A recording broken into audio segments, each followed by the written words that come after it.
Hi guys, எல்லோருக்கும் வணக்கம். எப்பவுமே சந்தோஷமாக இருக்க வாழ்க்கையில் தொடர்ந்து முயற்சி செஞ்சுக்கிட்டே இருங்க. நன்றி. இன்றைக்கி நம்ம பார்க்க போகிற ஒரு பதிவு என்னென்னா, எல்லாருக்கும் இருக்கக்கூடிய ஒரு பிரச்சனை, அதை நாம் எப்படி சரி பண்ணலாம் அப்படின்ற ஒரு முறையை தான் இன்றைக்கி பார்க்க போகிறோம். அது என்னென்னா, நாம் எப்போவுமே அடுத்தவங்களை குறித்து எப்போவுமே சம்மந்தமே இல்லாமல் நாம் நம்முடைய மனம் தேவையே இல்லாமல் அடுத்தவங்களை பற்றி தானே ஒரு சில விஷயங்களை சிந்திச்சுக்கிட்டு தேவையில்லாத காரியங்களை மனம் ஈடுபடும். பல நேரத்தில் ஈடுபடும். அது நமக்கு பல கஷ்டங்களையும் வேதனைகளையும் நமக்கு தரும். இது முக்கியமாக குடும்பங்களில் இருக்கும், அதுக்கு பிறகு வேலை செய்கிற இடத்துல இருக்கும். இதுக்காக பல விஷயங்களை செய்து நம்ம டைம் வேஸ்ட் பண்ணிகிட்டு இருப்போம். நிறைய விஷயங்கள், முக்கியமாக மனசு வேதனையில் கஷ்டப்பட்டு என்ன இப்படி பண்ணுறாங்களே அப்படி பண்ணுறாங்களே சொல்லிட்டு ரொம்ப ஸ்ட்ரெஸ் ஆகிடுவோம். அதனால் கவலை வர்றதுனால இன்னும் அதிகமாக பாதிப்புக்குள்ளாக ஆக்கப்படுது. இப்போ நம்ம மனம் அடுத்தவங்களை சீர்தூக்கி பார்த்துக்கிட்டே இருக்கு. எப்போ பார்த்தாலும் தேவைக்கு உதவாத சின்ன விஷயந்தான், ஆனால் மனம் அதில் ஈடுபட்டுக்கிட்டே இருக்குது. அது முக்கியமாக அடுத்தவங்களை குறித்து. இது மேக்ஸிமம் எல்லாருக்கும் ஒரு 95% மக்களுக்கு எல்லாருக்குமே இது நடந்துகிட்டே இருக்குது. ஸோ இதை எப்படி நம்ம விடுதலை ஆகிறது அப்படின்னு பார்க்கலாம். முதல்ல அடுத்தவங்களை பற்றி நம்ம எதையாவது மனசுக்குள்ளே தேவையில்லாத விஷயங்கள் வருது அப்படின்னா, ஏன்னா நம்ம எப்பவுமே மனசு எப்படிப்பட்டதுன்னா, நம்மளை பற்றிலாம் யோசிக்கிறதுக்கு டைமே கிடையாது. அந்த பயமுள்ளைக்கு அடுத்தவங்களை பற்றி யோசிக்கிறதுக்கு தான் வேலை. எப்போ பார்த்தாலும் அவங்க என்ன பண்ணுறாங்க, இவங்க பண்ணுறாங்க, அடுத்தவங்க நோண்டிகிட்டே இருக்கிறது தான் மனசுக்கு வேலை. அதனால் அந்த மாதிரி அடுத்தவங்களை குறித்து ஏதாவது மனசு ஏதாவது ஒரு சீர்தூக்கி பார்த்து ஏதாவது தேவையில்லாத ஒரு காரியங்களில் ஈடுபடுது அப்படின்னு இருக்கும்போது, உடனே என்ன செய்யணும்னா, நம்முடைய சுவாசிக்கும் முறையை மாற்றணும். இதான் ரொம்ப முக்கியம். அதை ஸ்பாட்டில் செய்யணும். உங்களிடம் மாற்றம் ஏற்படுவதையும் மதிப்பீடு மாறுவதையும் உங்களால் உணர முடியும். நீண்ட காலமாக இருந்து வரக்கூடிய மன செயல்பாட்டு முறையை நீங்கள் மாற்ற விரும்பினால் இந்த சுவாச முறை தான் முதல்ல சிறந்தது. எல்லா மனப்பழக்கங்களும் இந்த சுவாச முறையோட தொடர்புடைய இருக்குது. சுவாசிக்கும் முறையை மாற்றும் போது மனம் மாறுவதை உடனடியாக நம்மளால் உணர முடியும். மறக்காமல் முயற்சி செய்து பாருங்கள். முக்கியமாக பிறரை குறித்து எங்கள் ஐயா சொல்வார். ஆரம்ப கட்டத்தில் எனக்கும் இப்படி தான் இருந்துச்சு. நான் எங்களுடைய குரு கூட நிறைய பேர் இருப்பாங்க, சீடர்கள்லாம். நான் அவங்கள பற்றிலாம் திங்க் பண்ணிட்டு இருப்பேன், தேவையே இல்லை. அப்போ தான் சொல்லுவார், எதுக்கு நீ அவங்கள பற்றிலாம் தேவையில்லாமல் யோசிச்சுட்ருக்கு, உனக்கு தேவையில்லையே அப்படின்னு சொல்லுவார். தேவையில்லாததுக்கு மேலே கவனம் செலுத்துறது தேவையில்லாது, அதை பண்ணாது அப்படின்னு சொல்லுவார். அது இந்த மாதிரி அடுத்தவங்களை பற்றி நம்ம எடை போடும் மனம், எண்ணம் எடை போட்டுக்கிட்டே இருக்கும். இப்போ பார்த்தாலும் இதே வேலை தான் அதுக்கு.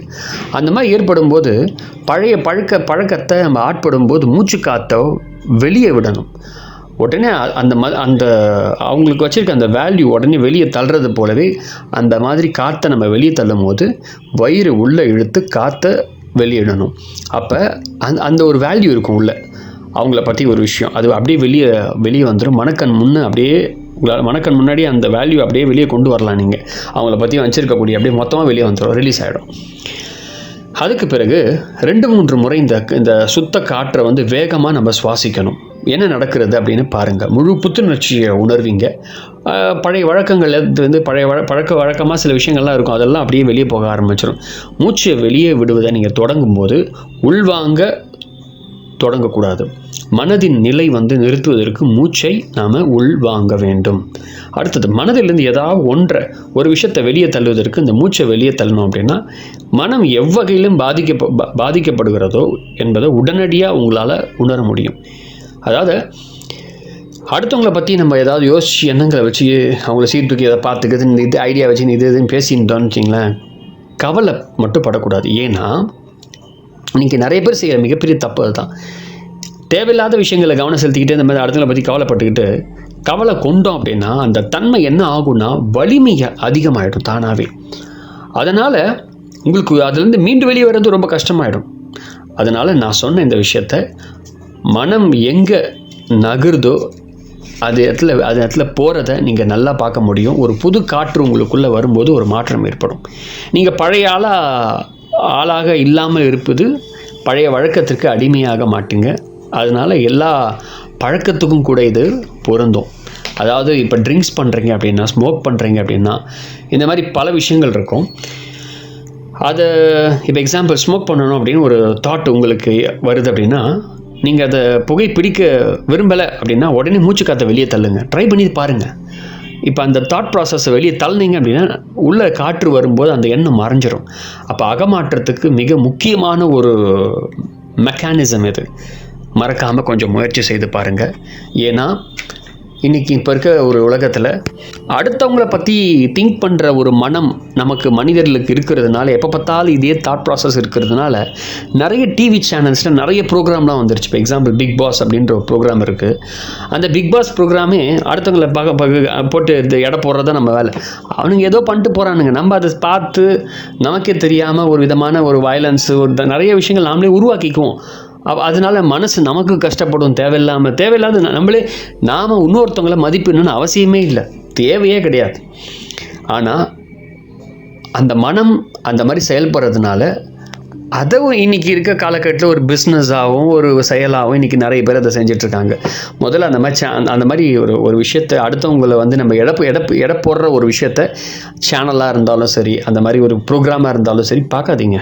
என்னை பொறுத்த வரைக்கும் அதுதான். ஏன்னா அதனால் பல பாதிப்பு இருக்குது. நம்ம அதிகமாக ஏற்கனவே நம்ம பயாலஜிக்கலே அடுத்தவங்களை எடை போடுறத நமக்கு வேலை எப்போ பார்த்தாலும். அதாவது எடை போடுறதுக்கு ஒரு அளவு இருக்குது. எப்போ பார்த்தாலும் அதே திங்கிங்கில் இருக்கிறது நமக்கு வந்து ரொம்ப ஆபத்தை ஏற்படுத்தும்.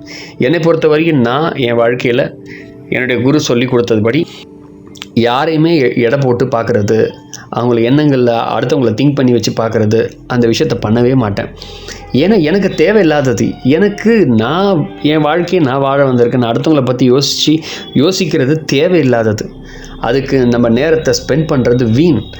ஏன்னா இது மனதினுடைய ஒரு வீக்னஸான ஒரு செயல்பாடு. அதனால் நாம் அதை செய்யக்கூடாது.